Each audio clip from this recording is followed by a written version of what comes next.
ఆంధ్రప్రదేశ్ రాజకీయాల్లో జూనియర్ ఎన్టీఆర్ పేరు ఎప్పుడు వినిపించినా హాట్ టాపిక్గా ఉంటుంది. ఆ పేరుకు ఉన్న పవర్ అలాంటిది. ఈ ఎన్నికల్లో ఒకవేళ టీడీపీ ఓడిపోతే ఎన్టీఆర్ ఎంట్రీ ఖాయమన్నట్టు ప్రచారం సాగుతోంది. మరి ఇందులో ఎంత నిజముంది? జూనియర్ ఎన్టీఆర్ రాజకీయాల్లోకి వస్తారా రారా? రాజకీయాల్లో లేకుండా తెరవెనుక నుంచే కథ నడిపిస్తారా? అన్నీ కలిసొస్తే పార్టీ పగ్గాలు అందుకునేందుకు తారక్ సుముఖమేనా? ఇలా తెలుగు ప్రజలందరిలో అనేక ప్రశ్నలు ఉన్నాయి. తెలుగుదేశం పార్టీ వ్యవస్థాపకుడు, మాజీ ముఖ్యమంత్రి దివంగత ఎన్టీ రామారావు మనవుడిగా జూనియర్ ఎన్టీఆర్కు గుర్తింపు ఉంది. అంతకు మించి చలనచిత్ర పరిశ్రమలో మాస్ హీరోగా పేరు తెచ్చుకున్నారు. 2009 ఎన్నికల్లో ఏపీలో టీడీపీ కోసం ఎన్టీఆర్ ప్రచారం చేశారు. అయితే ఎన్నికలకు మరికొద్ది రోజులు ఉండగా జూనియర్ రోడ్డు ప్రమాదానికి గురయ్యారు. కొద్ది రోజులపాటు ఆస్పత్రిలో బెడ్కే ఆయన పరిమితం కావాల్సి వచ్చింది. ఆ తర్వాత పూర్తిగా రాజకీయాలకు దూరంగానే ఉంటూ వస్తున్నారు ఎన్టీఆర్. ఆయనను ప్రత్యక్ష రాజకీయాల్లోకి రావాలని అభిమానులు అడగ్గా ఎన్టీఆర్ కూడా పార్టీకి అవసరం ఉన్నప్పుడు మీరు ఒక్క పిలుపు పిలిస్తే చాలు వచ్చేస్తానని అభిమానులకు హామీ ఇచ్చారు ఎన్టీఆర్. చంద్రబాబుకు మాత్రం ఎన్టీఆర్ రాజకీయాల్లోకి రావడం ఇష్టం లేదని, ఓ పక్క జూనియర్ ఎన్టీఆర్ అని దూరం పెట్టడం, లోకేష్ని ముఖ్యమంత్రిని చేయడం కోసమేనని వార్తలు వచ్చాయి. మొన్నటికి మొన్న సీనియర్ ఎన్టీఆర్ వర్ధంతి రోజు జూనియర్ ఎన్టీఆర్ ఫ్లెక్సీలను బాలయ్యబాబు తొలగించమని చెప్పటం ఎంత వైరలైందో చెప్పనవసరం లేదు. దీంతో నందమూరి ఫ్యామిలీలో గొడవలు మొదలయ్యాయా అనే అనుమానాలు మొదలయ్యాయి. గతంలో సైతం హరికృష్ణ చంద్రబాబుకు వ్యతిరేకంగా పార్టీ పెట్టి చర్చల అనంతరం మళ్లీ టీడీపీలోకి రావటం అందరికీ తెలిసిందే. ఇప్పుడు తాజాగా జూనియర్ ఎన్టీఆర్ని మళ్లీ టీడీపీ దూరం పెట్టడంపై తీవ్ర విమర్శలు వినిపిస్తున్నాయి. అయితే ఏపీలో టీడీపీ నేతల నుంచి ఎన్టీఆర్ అభిమానుల వరకు ఎన్టీఆర్ మాత్రమే పార్టీకి సరైన నాయకుడని, ఎన్టీఆర్ రాజకీయ వారసుడు కావాలని, పార్టీ పగ్గాలు చేపట్టాలని కొందరు కోరుకున్నారు. టీడీపీ నాయకుల్లో కూడా చాలామంది జూనియర్ని పార్టీలోకి తీసుకోవాలని, ఆయన సేవలను ఉపయోగించుకోవాలని భావించారు. బాహ్యంగా వ్యక్తీకరించడం సాధ్యం కాదు కాబట్టి ఈ కోరిక అంతర్గతంగా నెరవేరాలని కోరుకుంటారు. జూనియర్ ఎన్టీఆర్ తెగించేశాడని, టీడీపీతో సంబంధాలు పెట్టుకునే ఆలోచన ఎన్టీఆర్కు లేదు అని కూడా చాలామంది అంటుంటారు. దానికి కారణం లేకపోలేదు. స్కిల్ డెవలప్మెంట్ స్కామ్ కేసులో చంద్రబాబు అరెస్టు విషయంలో ఎన్టీఆర్ ఎందుకు స్పందించలేదు? దీనిపై అనేక విమర్శలు కూడా ఎదుర్కొన్నారు ఎన్టీఆర్. అయితే ఆ విమర్శలకు ఎన్టీఆర్ అభిమానులు గట్టిగా బదులిచ్చారు. గతంలో ఎన్టీఆర్ తన చివరి రక్తపు బొట్టు వరకు తెలుగుదేశం పార్టీతోనే ఉంటానని ప్రకటించారు.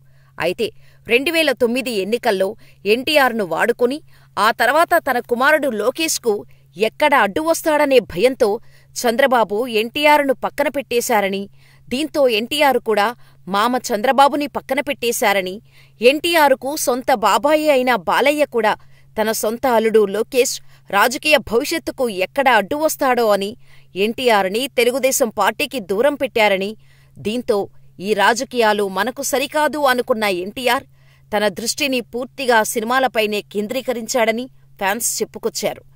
రాజకీయాల్లోకి ఎప్పుడు వస్తారు అని జూనియర్ ఎన్టీఆర్ని ఎవరు అడిగినా చాలా హుందాగా సమాధానమిస్తున్నారు. ఇప్పుడప్పుడే రాజకీయాల్లోకి వచ్చే ఆలోచన లేదు అని ఓసారి చెప్పారు కూడా. రావాల్సి వస్తే తప్పక వస్తాను అని కూడా ప్రకటించారు.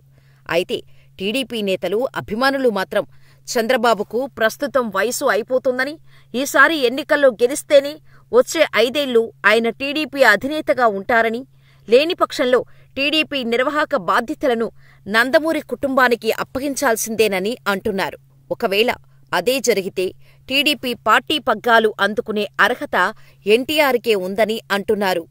జూనియర్ ఎన్టీఆర్ తండ్రి హరికృష్ణ ఒకానొక దశలో చంద్రబాబు నాయుడి నాయకత్వాన్ని సవాల్ చేస్తూ 1999 జనవరి 26న అన్నా టీడీపీని ఏర్పాటు చేశారు. ఆ సందర్భంలో చంద్రబాబు ప్రభుత్వం అవినీతిలో కూరుకుపోయిందని ఆయన తీవ్రంగా విమర్శించారు. కమ్యూనిస్టు పార్టీలతో కలిసి ఎన్నికల్లో పోటీ చేశారు. దీంతో హరికృష్ణ చంద్రబాబును దెబ్బతీస్తారనే అందరూ భావించారు. కాని ఎన్నికల ఫలితాలు అందుకు విరుద్ధంగా వచ్చాయి. అన్నా టీడీపీ 191 స్థానాల్లో పోటీ చేయగా ఒక్క సీటు కూడా గెలవలేదు. 1.12% ఓట్లు మాత్రమే దక్కాయి. దీంతో ఆయన క్రమంగా రాజకీయాలకు దూరంగా వెళ్లిపోయారు.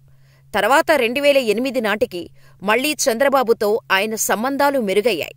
దీంతో ఆయన టీడీపీలో చేరి రాజ్యసభ సభ్యుడిగా ఎన్నికయ్యారు.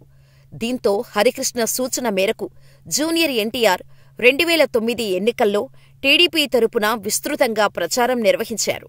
రాష్ట్ర విభజన సమయంలో తెలంగాణ ఏర్పాటుకు అనుకూలంగా తెలుగుదేశం పార్టీ లేఖ ఇవ్వగా విభజనను వ్యతిరేకిస్తూ హరికృష్ణ ఎంపీ పదవికి రాజీనామా చేసి పార్టీ నిర్ణయాన్ని ధిక్కరించారు.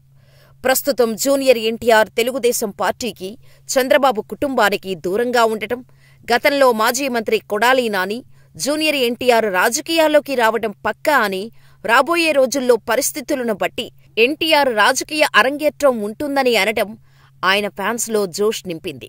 అయితే తెలుగుదేశం పార్టీ పగ్గాలు చేపట్టి ఎన్టీఆర్ రాజకీయాల్లోకి వస్తారా, తండ్రి పార్టీని పునరుద్ధరిస్తారా అనే ప్రశ్న అందరిలో మొదలైంది.